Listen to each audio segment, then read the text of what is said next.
আসসালামু আলাইকুম, শুভেচ্ছা সহ সকলকে স্বাগত জানাচ্ছি চ্যানেল আই সংবাদে। এখনকার আয়োজন নিয়ে আপনাদের সাথে আছি আমি ফাবলিহা বুশরা। শুরুতে চলুন দেখে নিই ফ্রেশ আটা ময়দা সুজি সংবাদ শিরোনামগুলো। বিদ্যুতের জাতীয় গ্রিডের বিপর্যয়কে নাশকতা সন্দেহে তদন্ত কমিটি। বিদ্যুৎ পরিস্থিতি সহনীয় রাখতে শহর গ্রামে সমান লোডশেডিং দেওয়ার পরিকল্পনা। দ্রুত নির্বাচনী রোডম্যাপের দাবিতে বিএনপি ও বিজেপির ঐকমত্য। যেসব সংস্কারে রাজনৈতিক দলগুলো একমত হয়েছে সেগুলো প্রকাশের আহ্বান। ঐকমত্য কমিশনের সাথে গণসংহতি আন্দোলন ও জেএসডির একাংশের আলোচনা। রাজনৈতিক ঐকমত্যের ভিত্তিতে শীঘ্রই জুলাই সনদ গৃহীত হওয়ার আশা। দুই উপদেষ্টার এপিএস ও পিওদের দুর্নীতির বিষয়ে দুদকের তদন্ত শুরু। সরকারের ভেতরে দুর্নীতির প্রতিবাদে যুব অধিকার পরিষদের মার্চ টু দুদক কর্মসূচি। এবং চট্টগ্রামে সিরিজের দ্বিতীয় ও শেষ টেস্টে সোমবার জিম্বাবুয়ের মুখোমুখি বাংলাদেশ। ভুল শুধরে জয়ে ফেরার লক্ষ্যে বাংলাদেশ।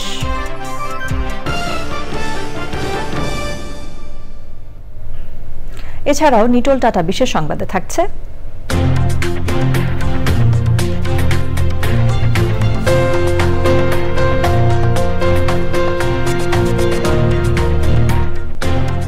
ঢাকা বিশ্ববিদ্যালয়ে মৃত্তিকা পানি ও পরিবেশ বিভাগে বৈশাখী উৎসবের খবর।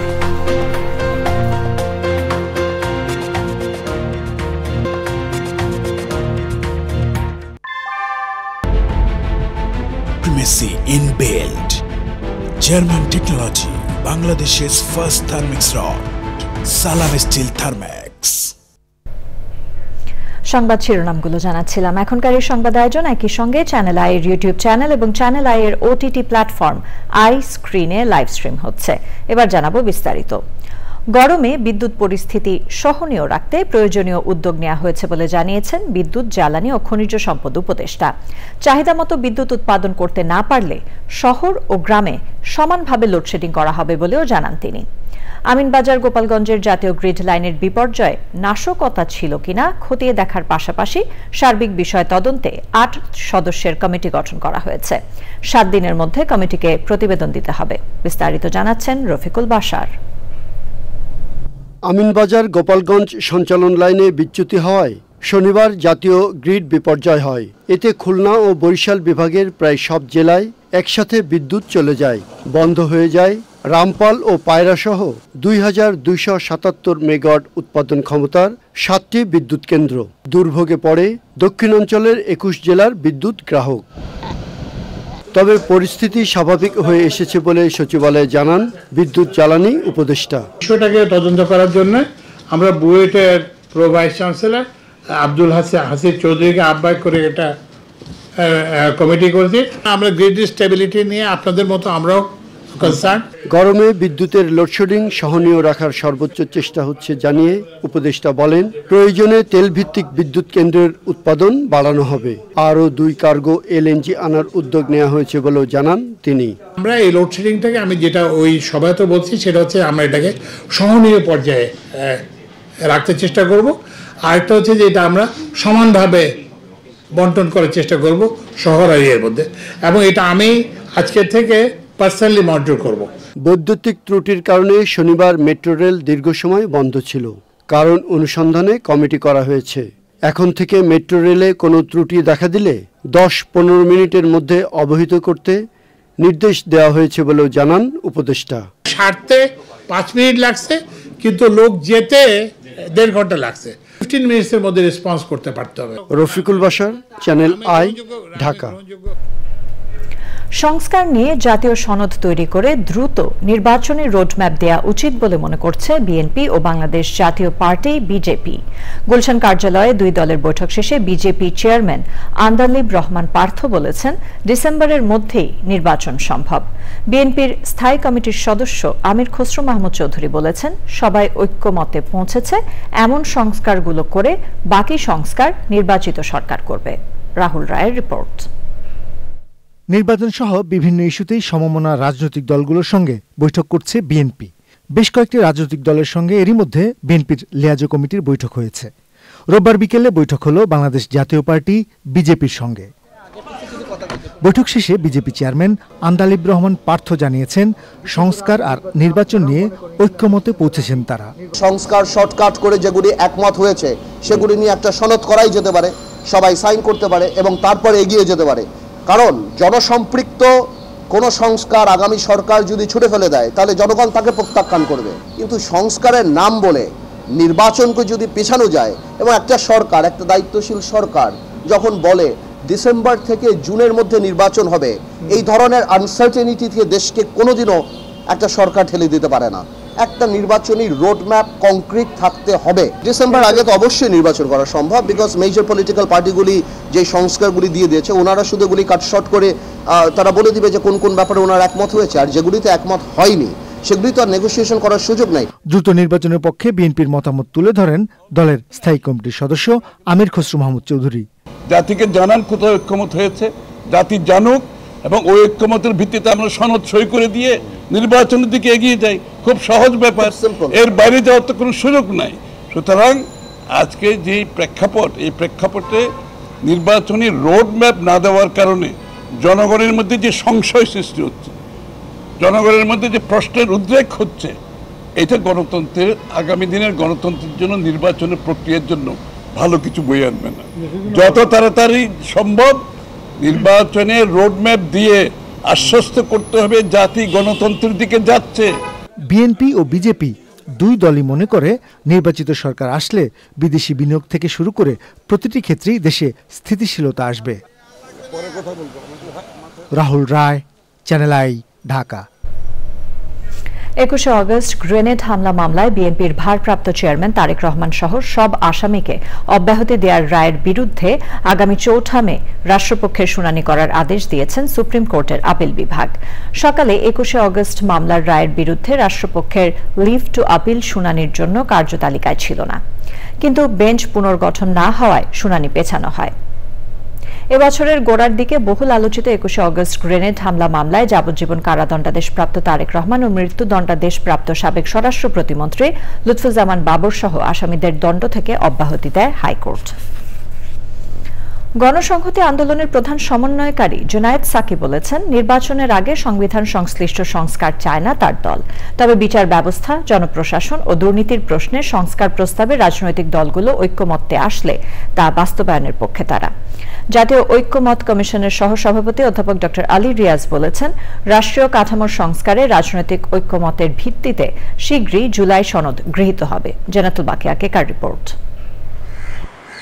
রাষ্ট্রীয় কাঠামো সংস্কারে রাজনৈতিক দলগুলোর সাথে মতবিনিময়ের ধারাবাহিকতায় রোববার জাতীয় ঐক্যমত কমিশনের সাথে গণসংহতি আন্দোলনের বৈঠক। জাতীয় সংসদ ভবনের এলইডি হলে 3 ঘণ্টার বেশি সময় ধরে আলোচনার পর গণমাধ্যমকে গণসংহতি আন্দোলন জানিয়েছে 138টি সংস্কার প্রস্তাবের সাথে তারা একমত। আমরা দেখতে পাচ্ছি 15 জুলাইয়ের মধ্যেই মোটামুটিভাবে সর্বসম্মত এবং দ্বিমত এই বিষয়টা নির্ধারিত হয়ে যাচ্ছে।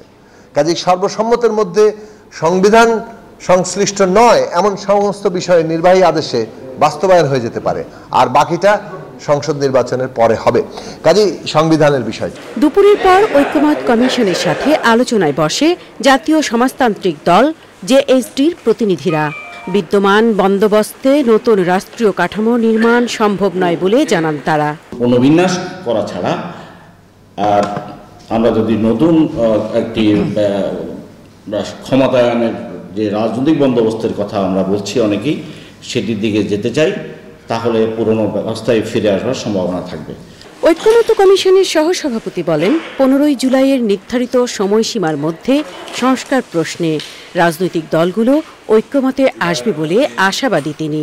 এখানে আমরা যারা আছি আমরা সকলে একত্রিতভাবে অর্জনের চেষ্টা করছি, যে অর্জন শুধু আমাদের জন্য নয়, আমাদের পরবর্তী প্রজন্মের জন্য যতটা দ্রুততার সঙ্গে সম্ভব আমরা সকলে একমত হয়ে একটি জাতীয় সনদ তৈরি করতে পারব।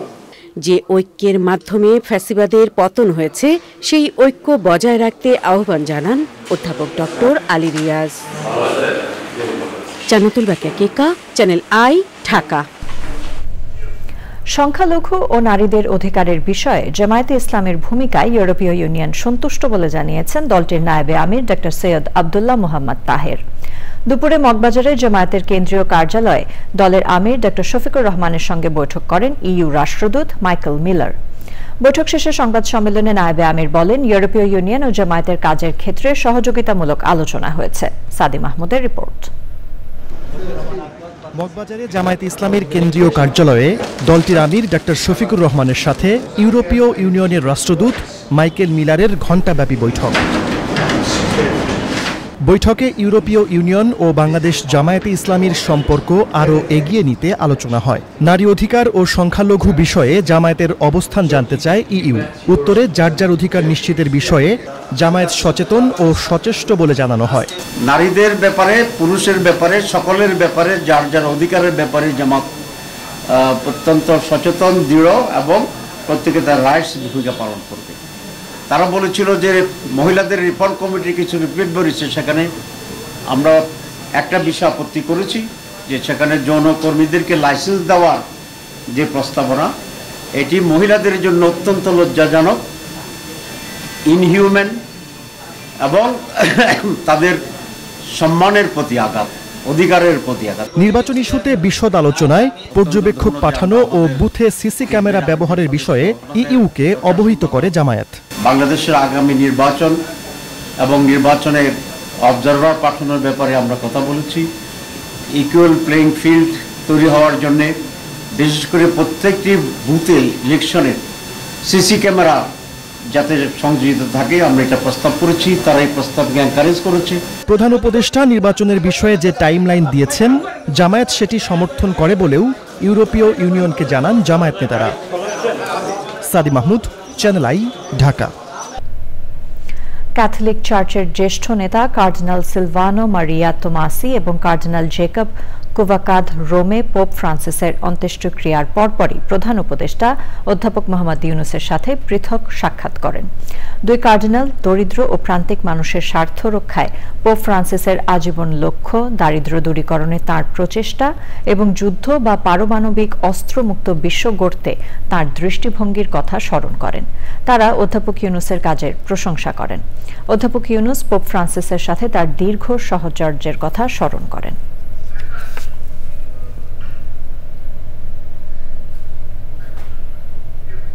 ভ্যাটিকানে পোপ ফ্রান্সিসের অন্ত্যেষ্টিক্রিয়ায় যোগদান শেষে ঢাকার উদ্দেশ্যে রোম ছেড়েছেন প্রধান উপদেষ্টা ডক্টর মোহাম্মদ ইউনুস। বেলা 1:30টার দিকে প্রধান উপদেষ্টা ইটালির রোম ত্যাগ করেন। প্রধান উপদেষ্টার প্রেস উইং এ তথ্য জানিয়েছে। শনিবার পোপ ফ্রান্সিসের অন্ত্যেষ্টিক্রিয়া শেষ হয়। রোমের ভ্যাটিকান সিটির সেন্ট পিটার স্কোয়ারে বিশ্ব নেতাদের সঙ্গে পোপের শেষকৃত্যে যোগ দেন প্রধান উপদেষ্টা ডক্টর ইউনুস। এর আগে 4 দিনের সফরে 21শে এপ্রিল কাতারের দোহার উদ্দেশ্যে ঢাকা ছাড়েন প্রধান উপদেষ্টা। পোপের মৃত্যুর খবরে সেখান থেকেই তিনি রোমের উদ্দেশ্যে রওনা হন।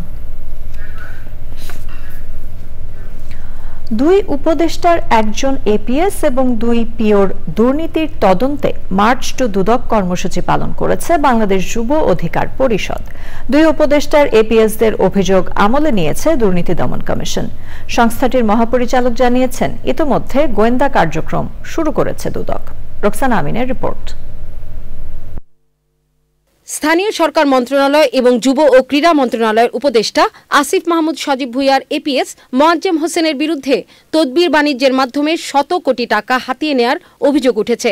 একই অভিযোগ স্বাস্থ্য উপদেষ্টা নূরজাহান বেগমের ব্যক্তিগত কর্মকর্তা তুহিন ফারাবি ও ডাক্তার মাহমুদুল হাসানের বিরুদ্ধেও। সরকারের অভ্যন্তরে এমন অবাধ দুর্নীতির প্রতিবাদে দুপুর 12টায় দুদক প্রধান কার্যালয়ের সামনে প্রতিবাদ সমাবেশ করে বাংলাদেশ যুব অধিকার পরিষদ। প্রতিবাদ পরবর্তী সংগঠনটির একটি প্রতিনিধি দল দুদক চেয়ারম্যানের সাথে দেখা করে আগামী 15 দিনের মধ্যে অভিযুক্তদের বিরুদ্ধে দুর্নীতির তদন্ত ও গ্রেপ্তারের দাবি জানান। আমরা চেয়ারম্যান সাহেবকে জানিয়েছি 15 দিনের মধ্যে যদি তাদের তদন্ত শেষ না করে গ্রেপ্তার না করে তাহলে আমরা কঠোর কর্মসূচি দিতে বাধ্য হব এবং সেই কর্মসূচি হবে প্রধান উপদেষ্টার কার্যালয় ঘেরাও। বিকেলে প্রেস ব্রিফিংয়ে দুদক মহাপরিচালক জানিয়েছেন, দুই উপদেষ্টার এপিএস এর দুর্নীতির অভিযোগ আমলে নিয়েছেন তারা। এই বিষয়টা আপনারা উপস্থাপন করেছেন, এই বিষয়ে আমাদের নজরে এসেছে এবং আমরা এই বিষয়ে কাজ করছি এবং দমন কমিশন এই জাতীয় যে কোনো ধরনের অভিযোগের বিষয়ে অত্যন্ত সচেতন আছে এবং আমরা এই নিয়ে কাজ করছি। আমাদের গোয়েন্দা ইউনিট এই সংক্রান্ত কার্যক্রম পরিচালনা করছে। 4 কোটি টাকার অবৈধ সম্পদ অর্জন ও 40 কোটির বেশি অস্বাভাবিক লেনদেনের অভিযোগ এনে ময়মনসিংহ 11 আসনের এমপি কাজিম উদ্দিন আহমেদের বিরুদ্ধে মামলা করেছে দুদক। একই সাথে তার স্ত্রীর বিরুদ্ধে সম্পদ বিবরণী দাখিলের নির্দেশ দেয় সংস্থাটি। রোকসানা আমিন, চ্যানেল আই, ঢাকা। সাবেক প্রধান বিচারপতি এবিএম খায়রুল হককে গ্রেফতার ও বিচার দাবি করেছে জাতীয়তাবাদী আইনজীবী ফোরাম। দাবি আদায়ে মঙ্গলবার সারা দেশে আইনজীবীদের বিক্ষোভ সমাবেশের ডাক দিয়েছে সংগঠনটি। Enamul Kabir রূপমের report. Supreme court ভবনে সংবাদ সম্মেলন করে সাবেক প্রধান বিচারপতি এবিএম খায়রুল হককে দেশের বিচার বিভাগ ও গণতন্ত্র ধ্বংসের মূল কারিগর হিসেবে অভিহিত করেন জাতীয়তাবাদী আইনজীবী ফোরাম নেতারা। বলেন, এখনও উচ্চ ও নিম্ন আদালতে ফ্যাসিবাদের দোসর, দুর্নীতিবাজ ও দলবাজ বিচারকরা কাজ করছে। 2018 সালে জাতীয় সংসদ নির্বাচনের আগে বিএনপি চেয়ারপারসন বেগম খালেদা জিয়া সহ বিভিন্ন সিনিয়র নেতৃবৃন্দকে নির্বাচনে অযোগ্য ঘোষণাকারী বিচারপতি বহাল তবিয়তে রয়েছেন। আওয়ামী লীগকে প্রতিদ্বন্দ্বিতাহীন নির্বাচনী বৈতরণী পার করানোই ছিল এ সকল বিচারপতির মূল উদ্দেশ্য। হাইকোর্ট বিভাগের একাধিক বিচারপতি, বিএনপির ভারপ্রাপ্ত চেয়ারম্যান জনাব তারেক রহমানের যে কোনো ধরনের বক্তব্য মিডিয়ায় প্রচারের উপর নিষেধাজ্ঞা আরোপ করেছিলেন। দাবি আদায় না হলে কঠোর আন্দোলনের হুঁশিয়ারি আইনজীবীদের।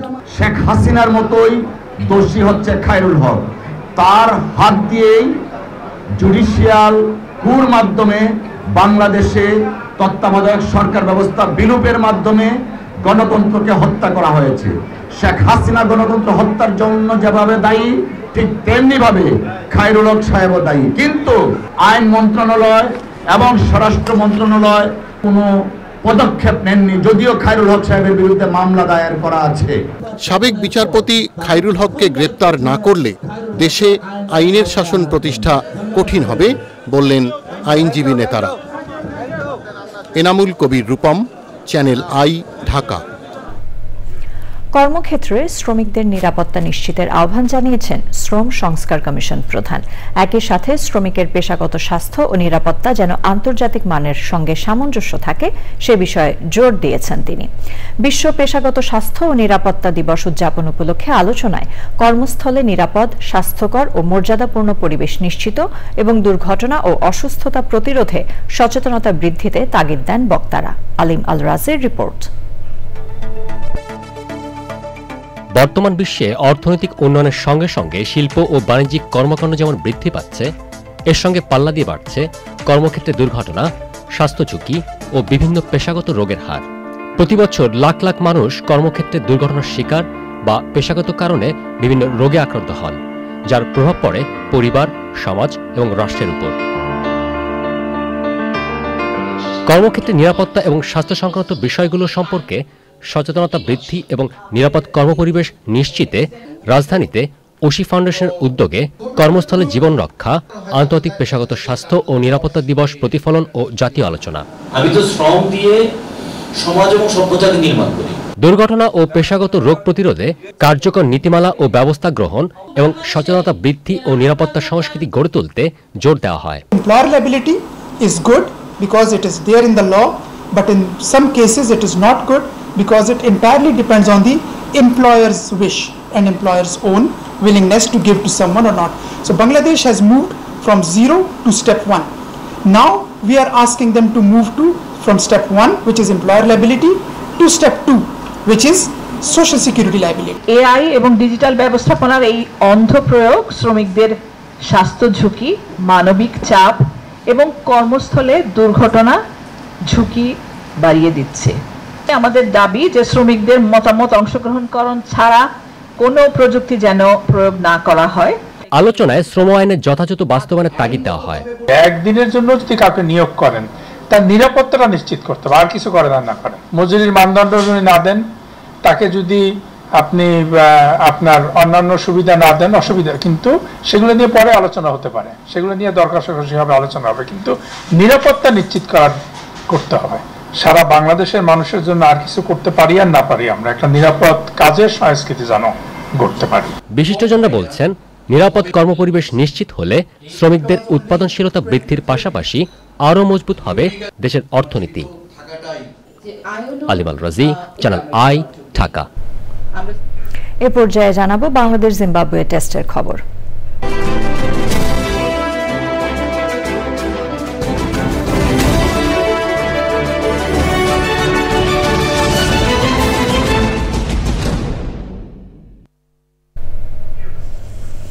চট্টগ্রামে আগামীকাল শুরু হচ্ছে বাংলাদেশ জিম্বাবুয়ে সিরিজের দ্বিতীয় ও শেষ টেস্ট। বীরশ্রেষ্ঠ শহীদ লেফটেন্যান্ট মতিউর রহমান স্টেডিয়ামে ম্যাচ শুরু হবে সকাল 10টায়। জিম্বাবুয়ানদের বিপক্ষে চট্টগ্রাম টেস্ট শুরুর আগে টেকনিক্যাল নানা কথা বললেও হেড কোচ ফিল সিমন্স ভালো করেই জানেন সিরিজে 1-0 পিছিয়ে থাকায় এই টেস্টে জয় পাওয়া কতটা গুরুত্বপূর্ণ বাংলাদেশের জন্য। বিল্লাল হোসেনের ভিডিও চিত্রে চট্টগ্রাম থেকে আরও জানাচ্ছেন আদিল আহমেদ শান। 2 ম্যাচের টেস্ট সিরিজে হোস্ট বাংলাদেশের বিপক্ষে 1-0 এগিয়ে জিম্বাবুয়ে। সিরিজ বাঁচাতে মরিয়া শান্ত মিরাজদের লক্ষ্য স্কোরবোর্ডে বড় সংগ্রহ তুলে সফরকারীদের চাপে রাখা। নেট প্র্যাকটিসে নিজেরাই নিজেদের দিয়েছেন অনুপ্রেরণা। মুমিনুল জাকেররা ধারাবাহিক পারফর্ম করলেও ওপেনিংয়ের পুরনো সমস্যা ভোগাচ্ছে টাইগারদের। স্কোয়াডে এনামুল বিজয়ের অন্তর্ভুক্তি সমস্যার সমাধান হবে কিনা সেটা দেখার অপেক্ষায় টাইগার ভক্তরা। ফর্মে নেই অভিজ্ঞ ব্যাটার মুশফিকও। বাড়তি ব্যাটসম্যানের চাইতে 5 বোলার নিয়েই টেস্ট জেতার পরিকল্পনা হেড কোচের। পূর্ণ শক্তি কাজে লাগাতে ম্যাচের আগের দিন বিশ্রামে রাখা হয় টাইগার পেসারদের। সিলেটে আমরা ভালো ব্যাটিং করতে পারিনি, সবাইকে বলেছি এখন থেকে আমাদের উন্নতি করতে হবে, আরও অ্যাগ্রেসিভ ব্যাটিং করতে হবে। যেহেতু 4 দিনের ক্রিকেট, এখানে খুব একটা খেলা হয় না, তাই ডিপিএল এর পারফরমেন্স দিয়েই এনামুল বিজয়কে আনা হয়েছে ওপেনিং এর খরা কাটাতে। ফুরফুরে মেজাজে আছে ক্রেইগ আরভিনের জিম্বাবুয়ে। শক্তিশালী পেস অ্যাটাক দিয়ে চট্টগ্রাম টেস্টেও দাপট দেখাতে চায় মুজারাবানীরা। সবশেষ 2011 সালে বাংলাদেশের বিপক্ষে 1 ম্যাচের সিরিজ জিতেছিল জিম্বাবুয়ানরা। ট্রফি জিতে 14 বছর পর সেই উপলক্ষ আবারও ফিরিয়ে আনতে চায় সফরকারীরা। আমরা একটি প্রসেসের মধ্য দিয়ে যাচ্ছি এবং ধীরে ধীরে সেই ধারাবাহিক পরিকল্পনার সুফল পাচ্ছি। নতুন উইকেট কন্ডিশনেও কিছুটা পার্থক্য আছে, প্রয়োজনে একাদশে পরিবর্তন তো আসতেই পারে। সিলেটের মতো বৃষ্টির বাগড়া না থাকায় চট্টগ্রামে অনুশীলনের ঘাটতি হয়নি কারো। তবে আবহাওয়ার পূর্বাভাসে ম্যাচের দ্বিতীয় দিনের শেষ দিকে ও তৃতীয় দিন রয়েছে ঝড় বৃষ্টির প্রবল সম্ভাবনা। অধারাবাহিক পারফরমেন্স এবং বড় স্কোর করতে না পারা সাদা পোশাকে যেন বড় দুর্বলতা বাংলাদেশের। সাগরিকা পারের উইকেটে সেটাই এখন কাটিয়ে উঠতে চায় শান্ত, মিরাজ, মুমিনুল জাকেররা। ওদিকে মাসাকাজ্জাজ, শন উইলিয়াম এবং বেনেটের মতো ব্যাটারদের রুখে দিতে টাইগার বোলারদেরও দেখাতে হবে বাড়তি দক্ষতা। আদিল আহমেদ শান, চ্যানেল আই, চট্টগ্রাম। প্রিয় দর্শক, আপনারা দেখছেন চ্যানেল আই সংবাদ। সময় হয়ে গেল একটি বিরতি নেবার। বিরতির পর অন্যান্য খবরের সাথে আরো জানিয়ে ফিরব। গাজায় ইসরায়েলি হামলায় আরো 56 ফিলিস্তিনি নিহত ও আহত শতাধিক। অবরুদ্ধ উপত্যকায় প্রাণহানি 51,500 ছাড়িয়েছে।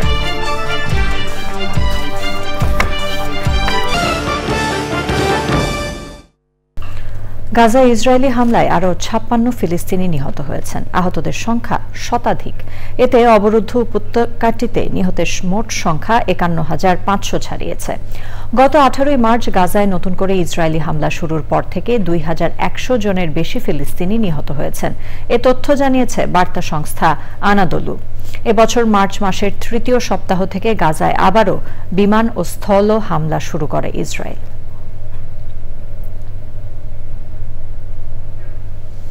অস্ট্রেলিয়ায় আসন্ন ফেডারেল নির্বাচনে 22 এপ্রিল থেকে শুরু হওয়া আগাম ভোট গ্রহণে প্রধানমন্ত্রী অ্যান্টনি অ্যালবানিজের নেতৃত্বাধীন লেবার পার্টি বিরোধী জোটের তুলনায় সামান্য এগিয়ে রয়েছে। প্রায় 50% ভোটারই আগামী 3রা মে নির্বাচনের আগেই ডাক যোগে অথবা আগাম ভোট দেবেন বলে ধারণা করা হচ্ছে। সিডনির ওয়াটসন আসন থেকে 2004 সাল থেকে টানা বিজয়ী হয়ে আসছেন মন্ত্রী টনি বার্ক। লেবার পার্টি এবং টনি বার্কের সমর্থনে ২৬শে এপ্রিল সিডনির লাকেম্বায় সমাবেশ হয়। সাদিয়া শাখাওয়াত ও এর পরিচালনায় সমাবেশে বক্তব্য রাখেন ক্যান্টারবেরি ব্যাংকস্টাউন কাউন্সিলের deputy mayor Carl Saleh, Labor Lakemba শাখার জেনারেল সেক্রেটারি ও councillor Shirin Akhtar, vice president Nafis Khandaker, রাজনৈতিক নেতা মোহাম্মদ রাশেদুল হক, লেবার পার্টির সদস্য ও ব্যবসায়ী এনামুল হক, সৈয়দ আব্দুল জাভেদ সহ অন্যরা। এবার জানাবো নিটোল টাটা বিশেষ সংবাদ।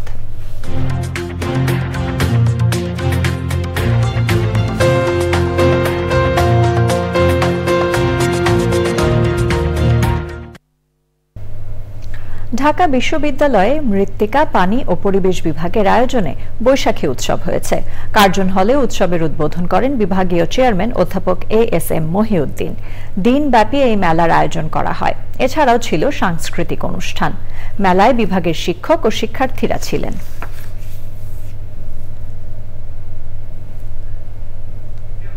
পূবালী ব্যাংক বাণিজ্য সংবাদ।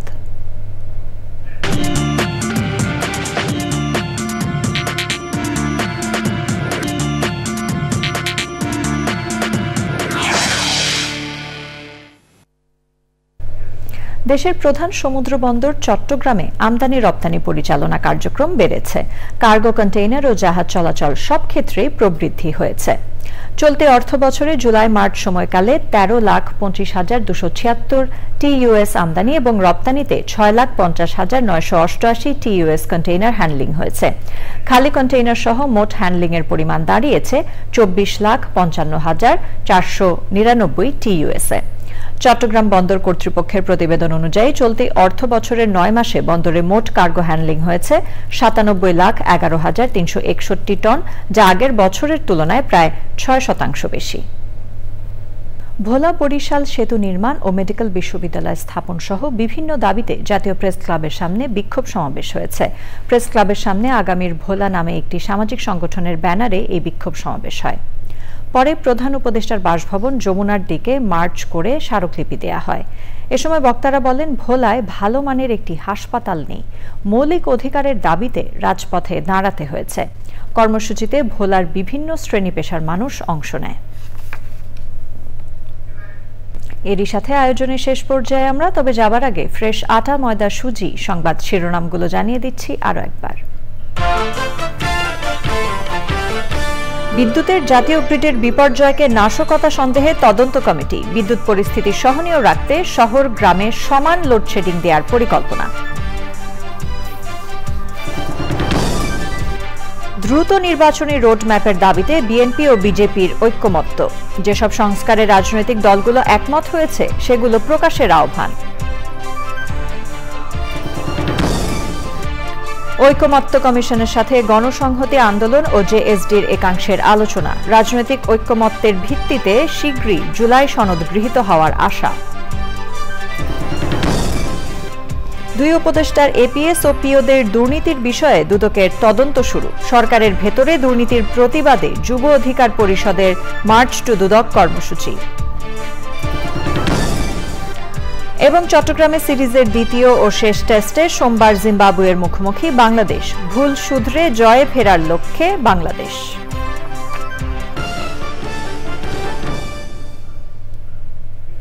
চ্যানেল আই সর্বশেষ সংবাদ জানতে ভিজিট করুন channelionline.com এ। যুক্ত থাকুন আমাদের সোশ্যাল মিডিয়া প্ল্যাটফর্মগুলোর সাথে।